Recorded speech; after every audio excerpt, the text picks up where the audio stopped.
ಎಮ್ಮೆಮಡಿನಲ್ಲಿ ಸೋಮವಾರ ಮಧ್ಯಾಹ್ನದ ಬಳಿಕ ಧಾರಾಕಾರ ಮಳೆ ಸುರಿದಿದ್ದು, ಉರೂಸ್ ಕಾರ್ಯಕ್ರಮಕ್ಕೆ ವಿವಿಧ ಜಿಲ್ಲೆ, ರಾಜ್ಯಗಳಿಂದ ಬಂದ ಭಕ್ತಾದಿಗಳು ಕೆಲಕಾಲ ನಡೆದಾಡಲು ಸಮಸ್ಯೆ ಎದುರಿಸುವಂತಾಯಿತು. ಎಮ್ಮೆಮಾಡು ಗ್ರಾಮದಲ್ಲಿ 1.5 ಇಂಚಿಗೂ ಅಧಿಕ ಮಳೆ ಸುರಿದಿದ್ದು, ಹೊರ ರಾಜ್ಯ, ಜಿಲ್ಲೆಗಳಿಂದ ಬಂದ ಭಕ್ತಾದಿಗಳ ವಾಹನಗಳಿಗೆ ಗದ್ದೆಗಳಲ್ಲಿ ಪಾರ್ಕಿಂಗ್ ವ್ಯವಸ್ಥೆ ಕಲ್ಪಿಸಲಾಗಿತ್ತು. ಧಾರಾಕಾರ ಸುರಿದ ಮಳೆಯಿಂದಾಗಿ ಗದ್ದೆ ಕೆಸರುಮಯವಾಗಿ ನಿಲ್ಲಿಸಿದ್ದ ವಾಹನಗಳನ್ನು ಹೊರತೆಗೆಯಲು ಚಾಲಕರು ಪರದಾಡಿದ ಘಟನೆ ನಡೆಯಿತು. ಇದನ್ನು ಗಮನಿಸಿದ ಸ್ಥಳೀಯ ಯುವಕರ ತಂಡ ಗದ್ದೆಯ ಕೆಸರಿನಲ್ಲಿ ಸಿಲುಕಿದ್ದ ಹಲವಾರು ವಾಹನಗಳನ್ನು ಹೊರತೆಗೆಯುವಲ್ಲಿ ಯಶಸ್ವಿಯಾಯಿತು.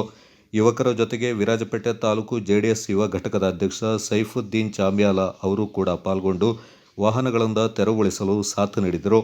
ದಾಪಕ್ಲು ಪಟ್ಟಣ ವ್ಯಾಪ್ತಿಯಲ್ಲೂ ಕೂಡ ಸೋಮವಾರದಂದು ಧಾರಾಕಾರವಾಗಿ ಗಾಳಿ, ಮಳೆ ಸುರಿದು ಜನರು ಸಮಸ್ಯೆ ಎದುರಿಸುವಂತಾಯಿತು. ಕೊಡಗು ಚಾನಲ್ ನ್ಯೂಸ್, ಜಕರಿಯಾ, ದಾಪಕ್ಲು. ಸೈಡ್ಗೆ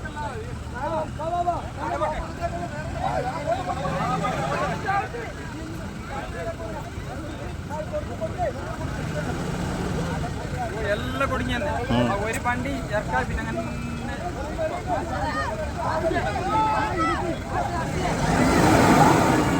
ഇതാനുകൂല